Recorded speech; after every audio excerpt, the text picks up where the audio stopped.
Mother Knows Death, starring Nicole and Jemmy and Maria Q. Kane.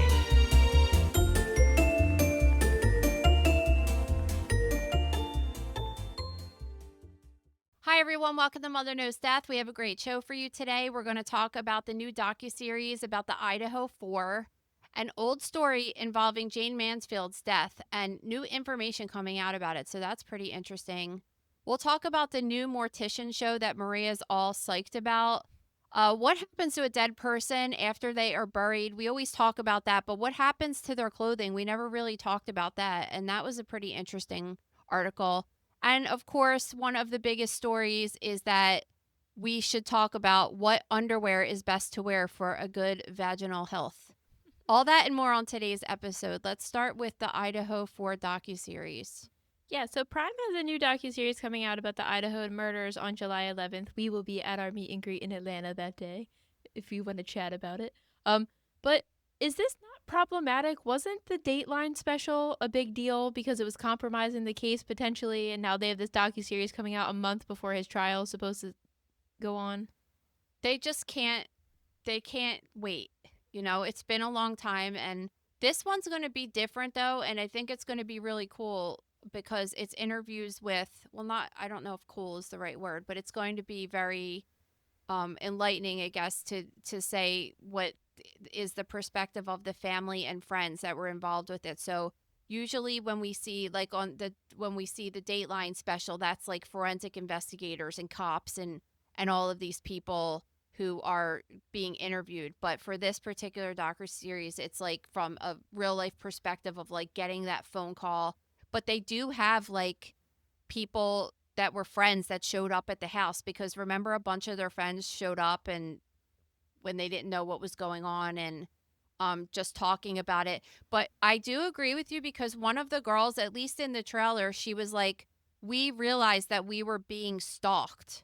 And I was like, I thought that was like that's not what's the word I'm looking for? Like, you can't just say that, right? Because that hasn't been proven in a court of law yet. This is what I'm talking about. Yeah. Like, is it going to reveal evidence that's going to hurt him having a fair trial, meaning a fair trial for the victims to convict him?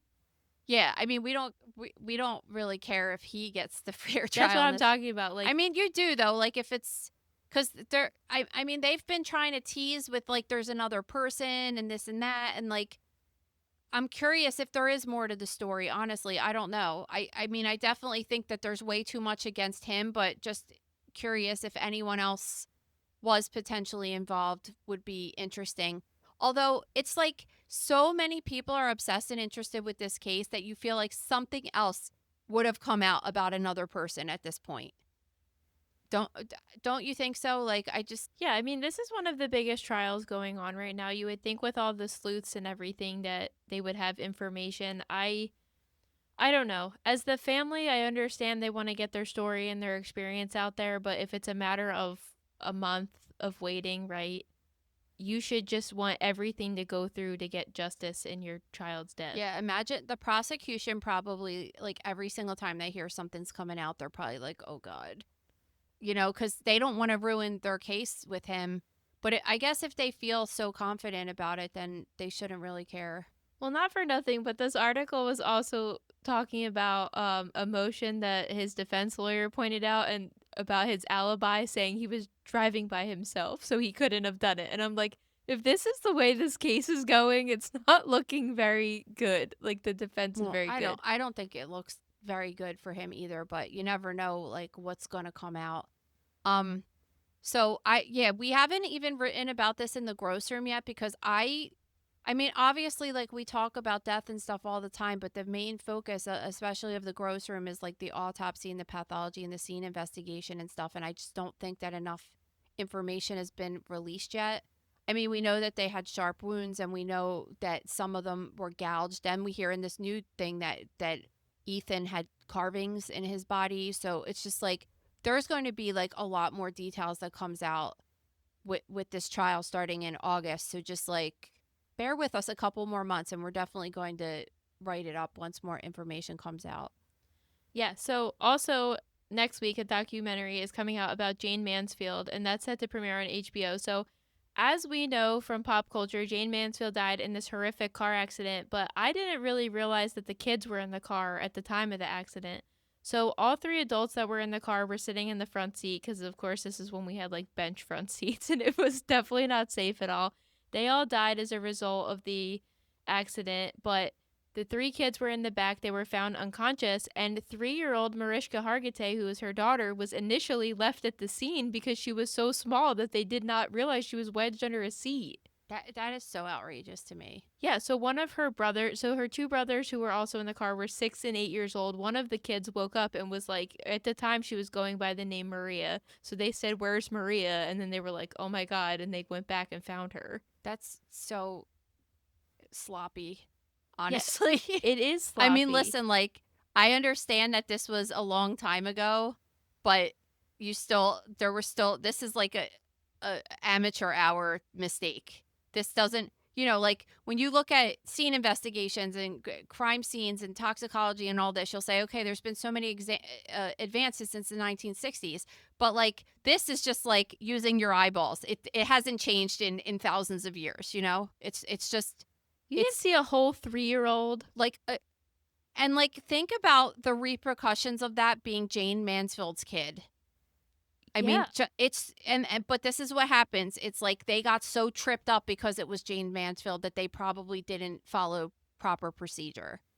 Well, exactly. So that's the problem. And we see that with every single.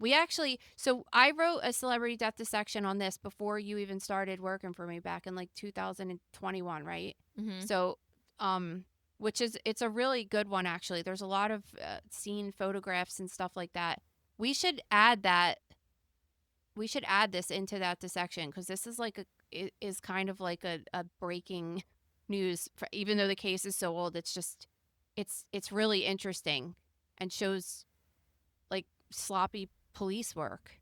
Well, it is interesting, and I wonder if any of the kids have suffered any like lifelong issues from being in this car accident. I mean, it could very well have been public knowledge that this was a thing, but I've definitely never heard this part before, let alone her being left at the scene for God knows how long. She had 5 kids, and 3 of them were in the car, so I don't know why the other 2 weren't with them. But another thing that's coming out of this documentary is that she found out that he's not even her dad. Yeah, Hargitay is not her dad. So I think this is going to be really interesting.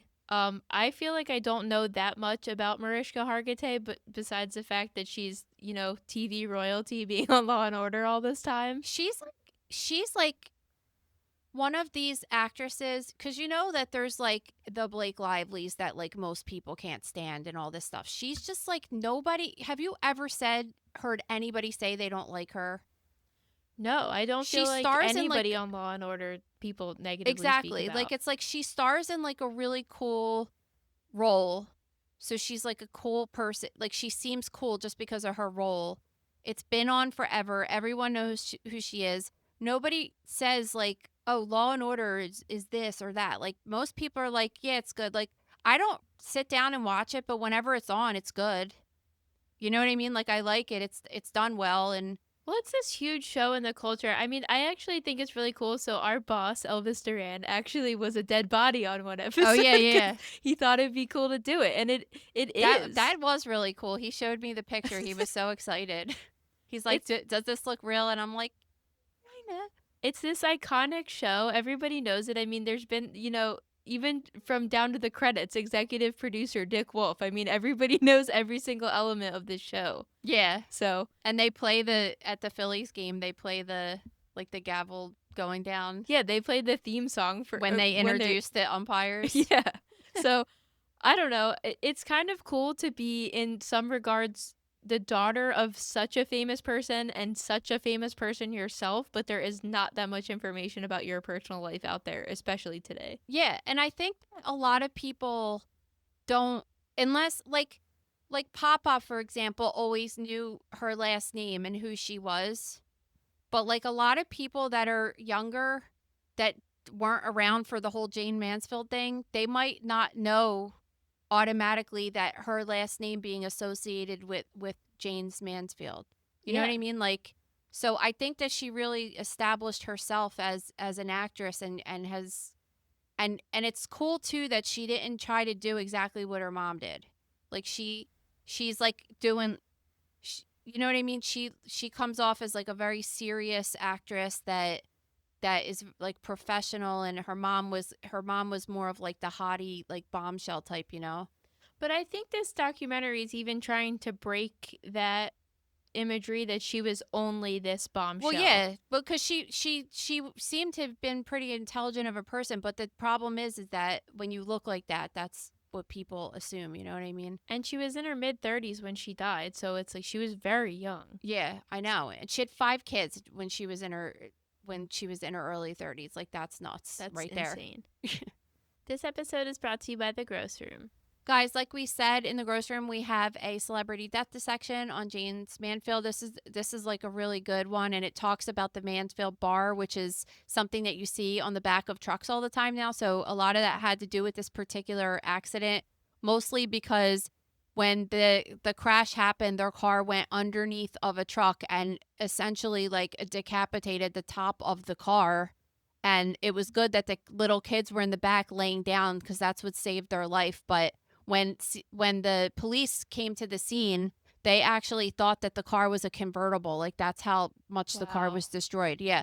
So it's really interesting going through that whole case, and just these retro cases are just kind of fun to read about from a forensic perspective. What else are we doing? We have the part 2 of the Byford Dolphin high profile death dissection that we did, and this one is like super good because it has all of the Well, that's coming up on Monday. That's gonna have that's all the coming up on Monday, autopsies. yeah. But we did, so this week we did all of the, you know, the history behind the accident and all of this stuff, and then in the next one, which is coming up on Monday, we're going to talk about the autopsies and like what happens to a person when they are in a situation where they get decompression sickness and they explode and all this kind of stuff, and what does that body look like. So it's really interesting. Check it out. Head over to thegrossroom.com now. All right, so this is the burning question everyone has. What kind of underwear do you wear? Well, my takeaway is that granny panties are a pretty good choice. Cotton granny panties. No, so they interviewed a medical advisor for Winx Health, which is a women's health company focused on sexual and vaginal health. And this person was saying that for every day you should wear simple, soft cotton underwear. That's the healthiest choice between briefs, boy shorts, or even high-waisted cuts, aka granny panties. Don't you love that granny panties have been rebranded as high-waisted cut? I know. But they also suggest free from harsh dyes, synthetic fragrances, or chemical finishes. And then they're saying, you know, the worst kinds of underwear to wear are thongs, G-strings, and synthetic lace because they could be irritating and too tight and cause a lot of irritation. Yeah, and the grossest part of, so what kind do you wear? Granny panties. I don't really wear underwear that much. I do Ew. like if I go to bed, whatever, you could say it's ew, but like the closer you have stuff there is like that's where the problem comes. So if you have like a breathable thing, that's fine, but I rather just air out like a little bit more. It's just my preference. I primarily wear cotton, but I also wear a lot of silky ones, so I'm going to say those are probably not great because they're synthetic. No. They're not because they're saying it allows the skin to breathe. I don't know if the skin technically breathes, but it allows, you know, air circulation because the moisture is what causes yeast to grow and bacteria. But the grossest one they say to wear is a thong, and it does make sense because the thong is in your ass crack and it's like rubbing against your hole. And they're like, it doesn't matter if you're the cleanest person in the world. Like there could be bacteria there, and there could especially be E. coli there. And then if you walk around and you sweat, that could mix with the sweat and drip down into your urethra or your vagina and give you a yeast infection. It could go into your urethra and give you a urinary tract infection. So like it does make sense. That's why I don't like, I just feel like I'm too sensitive down there. Like I just don't like to have anything near there because I'm too sensitive. But can't you argue that not wearing any underwear at all also leaves you open to be exposed to something else instead of protecting it? But like what? Like a bacteria or something? Or in the very first episode of this podcast, maybe a bug crawling up there. Yeah, I suppose that could happen, and it doesn't happen often though, I'm sure. So I don't think so. Like I just think wait just think about like if you it's like wearing a mask on your face kind of like they get gross after a while. I don't know. I just think it's like better to just like air it out. Listen, one of the perks of marriage is that I don't gotta impress anybody no more. So now I can just wear ugly ass granny panties all That's the a time. terrible attitude to No, have. I'm half joking, but no, but yeah, I'm gonna stick with wearing my grandma underwear and then go You're from good there. with the cotton. I'm good. Yeah, All right, the thongs are like I guess they were saying thongs are good once and like I could never that do that because that that's would be another so thing too. uncomfortable for me. That's another thing too. Like I can't stand the line like seeing the lines on your ass from underwear. You know what I mean? Yeah, I mean that's why I wear and the like silky thongs are ones. like no, so it's just like easier to just not wear any. It's like I don't have a nice butt, so with the line showing too, it just makes it look worse. I'm Like just like, trust who me. cares? I don't know. If you see my panty lines, just don't point them out. I don't. I just don't need to know. Okay, let's move on to the Mortician show. So we got a lot of messages asking us to cover this show. I don't think I'm gonna go into that much detail because I really would like to do a dissection on this story because it gets kind of nuts. But you didn't watch the show, so I'll just give you a basic rundown of what happens.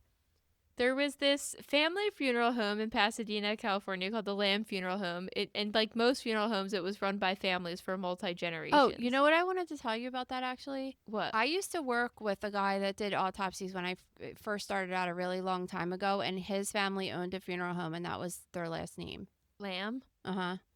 Isn't What? that weird? I mean, this is in Philly, but I'm Wait, still is like it that's in just Huntington Valley? Because when I Googled it, that one came yeah, up. it could be possibly. Well, I this mean, is he's dead. The guy's dead, but I don't know if he had like kids or whatever. Well, this was the former Lamb Funeral Home of Pasadena, California we're referencing in this story.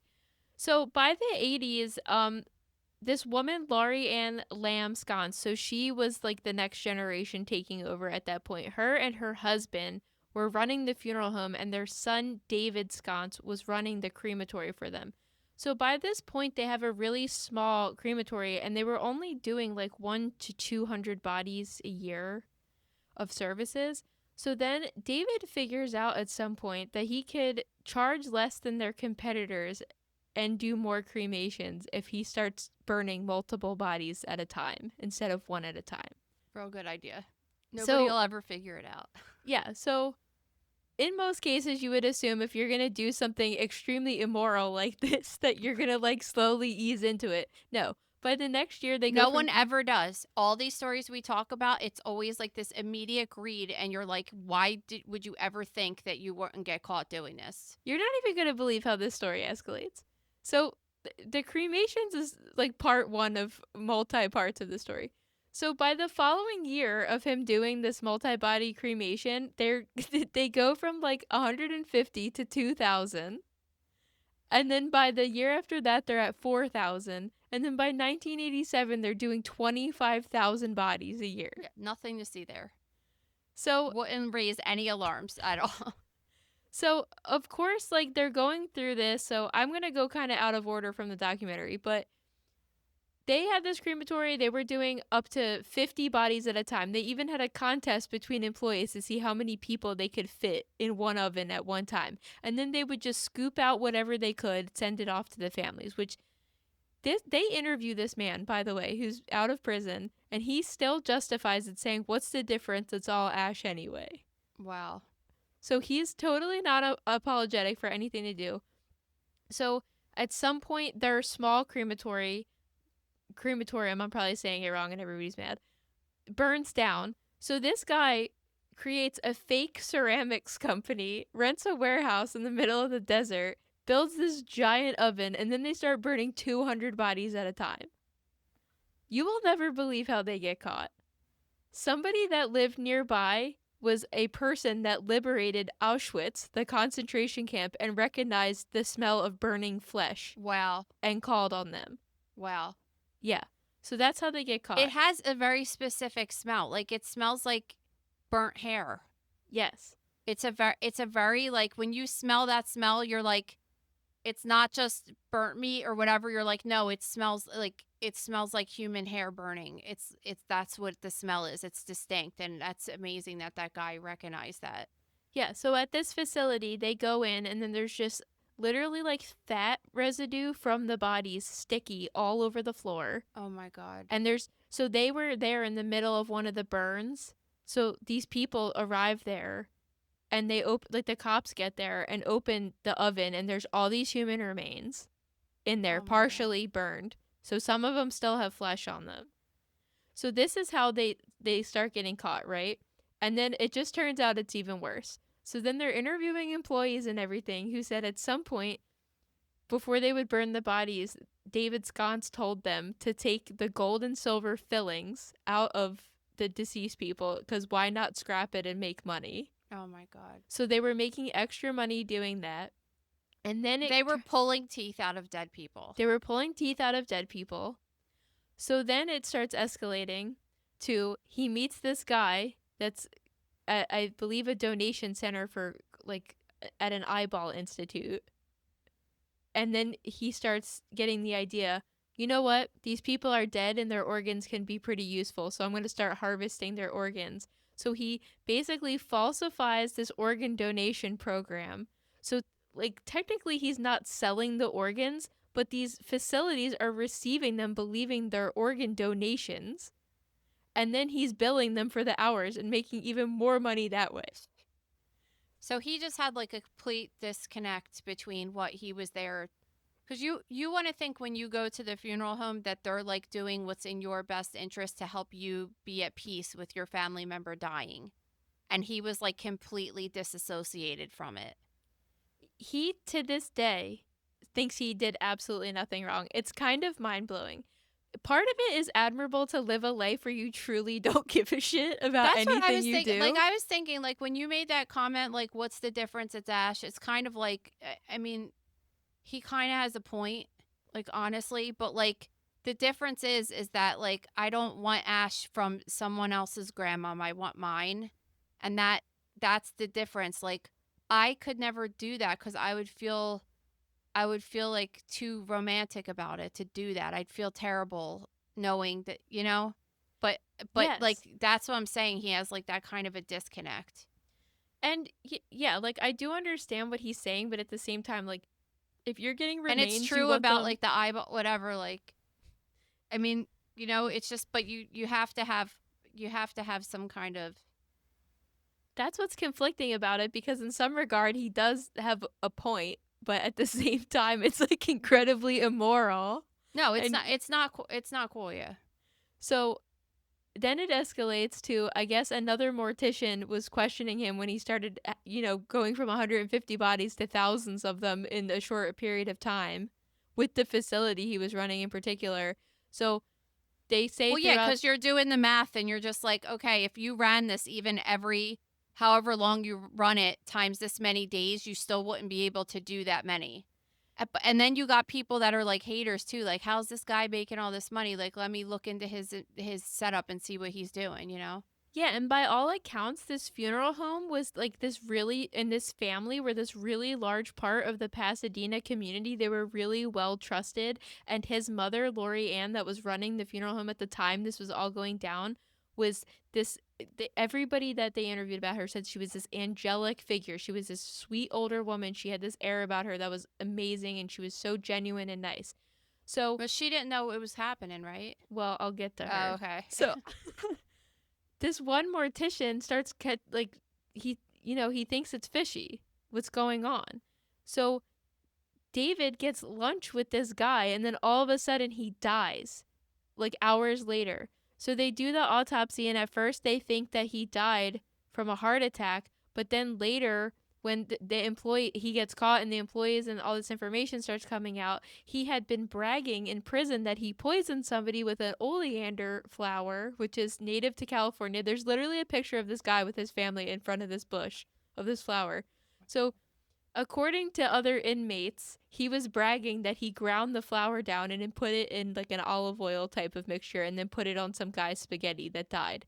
So then they go back and they autopsy the guy again, or they take tissue from that they had taken from the initial autopsy and they test it and find this flour present in the tissue. But then when they go to charge him with murder, they had to exhume him, get more tissue, and then it wasn't present in that tissue.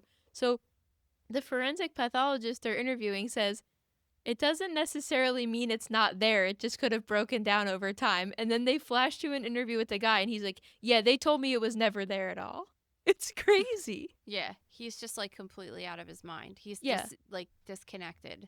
But then, they go back to the parents, and it turns out she had some, like, note written on her desk about how much remains would weigh for a baby, a little kid, a woman, and a man, because they were clearly just putting them Oh, all and in that's a like bucket. how much they would just like scoop up and like give to Yeah. the person. Yeah, it's so messed up. And then she, I guess they were taking payments ahead of time for funerals. So, like, if you wanted to go now and pay for your funeral, so, like, I wouldn't have to pay for it later, they would take those up front.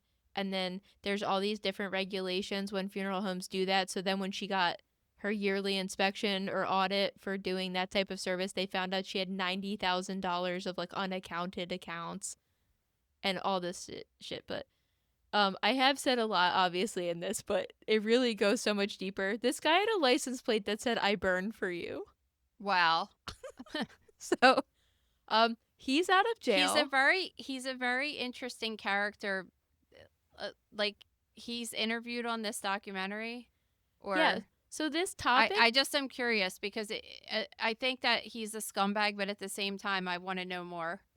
so that's why I think this documentary was so good, because you're talking about this really horrific and serious thing, but this guy is so nuts that you're like laughing watching it because you just can't believe this person is being serious and Yeah. really thinks nothing. So this eventually led to all these new regulations in the funeral industry, but it's definitely worth watching. That's awesome. If I didn't just spoil the entire thing for you. But we'll be writing a more in-depth section about it because it's absolutely nuts.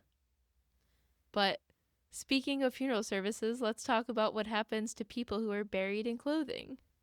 Well, we always talk about what happens to people when they decompose, and we tell stories about, like Maria was just talking about, funeral homes and things like that. But we never really talk about the clothes that people are buried in. And this is an interesting article because it's talking about the rate of decomposition of certain fabrics and things like that. Which fabric, Maria, if I said it took 200 years for it to break down, what fabric would you think that would be? I would think like some like formal wear or something. So they said polyester takes 200 years to break down, whereas something like cotton, 100% cotton, could break down as quickly as a week to 5 months after under the ground. Yeah, I mean, that makes sense because cotton's more organic, and then polyester's is polyester all synthetic? Yeah. So, I believe so. So, yeah, so it's like it's just the fabric itself breaking down over time, but then you have to take into consideration that a person is breaking down too, and that there's a lot of body fluids and bacteria, and that could also change how the fabric breaks down too. One interesting thing they said was that nylon waistbands take 10 to 15 years. Oh, that's really interesting. Yeah, it's just really it's just really interesting and something you don't think about. And they were just talking about how different cultures, like traditional, like if let's say for example, someone in our family died, you usually would just go in their closet and be like, oh, this would look nice on them. Some people have an outfit set aside of what they want to wear, and I should think about that actually. Even I don't know what you guys are gonna do with me, but I should have one on backup. And I will be laying down, so it'll look different. I thought you wanted to be cremated. I don't know. I don't have any rules. Well, do you want to be cremated now after hearing you this could story? you could still cremate, and you could still do a viewing and then cremate after. I don't give a shit what you do, honestly. I'm just saying though, like they were saying some religions have specific rules. Like Catholic is supposed to be formal clothing. I don't know if anybody really goes by this kind of stuff anymore as far as in Catholic. I'm sure serious Catholic people do, but not our family Catholic. We're fake Catholics. Fakes. But there's other, I know with Judaism, they do certain things with like a plain white shroud sometimes. Certain other religions do that as well because they want you to have like a symbiotic relationship between the earth and the person. So they don't want to have anything synthetic or anything. So yeah, it's just an interesting thing to think about when you're getting ready to dress a dead person. So after hearing the story of David Sconce, do you still want to be cremated? Well, he's not the only person in history that's ever done this. That's what I'm saying. There was that one that was this year or last year that was happening too. I mean, and then sometimes you have people doing these scams where they're giving back the family like a bag of cat litter or something like that instead of actually giving them. Where is the body? Yeah. Like, what happened here? Exactly. Well, remember that one place? I forget what it was called. The Return to Nature in Colorado. Colorado. It was something like that they had all these bodies like stacked up in that they weren't cremated at all, but the person had gotten back to cremains or whatever. I think that guy just got sentenced last week to jail. Yeah, he did. I saw that too. But yeah, so you just have to try to go to a place that you trust, and that's it. I mean, we've had stories on here too about people that get buried in the ground and the family shows up and it's the wrong body at the funeral home, like genuinely mistakes can happen, just not paying attention, having the wrong body, and then also like malicious intentions like this where the guy was intentionally doing this could happen too. You just have to It's like going to the hospital. You just have to trust that they're going to do a good job and they have your best interest in mind. And sometimes you luck out and sometimes you don't. That's life, right? Yeah. All right. Well, thank you guys so much. Don't forget to grab tickets to the Atlanta meet and greet or the Crime and Wine at the Georgia Writers Museum on July 11th and 12th. If you could head over to our Apple or Spotify and leave us a review and submit a story to stories@motherknowsdeath.com. See ya. Have a good weekend. Thank you for listening to Mother Knows Death. As a reminder, my training is as a pathologist assistant. I have a master's level education and specialize in anatomy and pathology education. I am not a doctor and I have not diagnosed or treated anyone, dead or alive, without the assistance of a licensed medical doctor. This show, my website, and social media accounts are designed to educate and inform people based on my experience working in pathology so they can make healthier decisions regarding their life and well-being. Always remember that science is changing every day and the opinions expressed in this episode are based on my knowledge of those subjects at the time of publication. If you are having a medical problem, have a medical question, or are having a medical emergency, please contact your physician or visit an urgent care center, emergency room, or hospital. Please rate, review, and subscribe to Mother Knows Death on Apple, Spotify, YouTube, or anywhere you get podcasts. Thanks.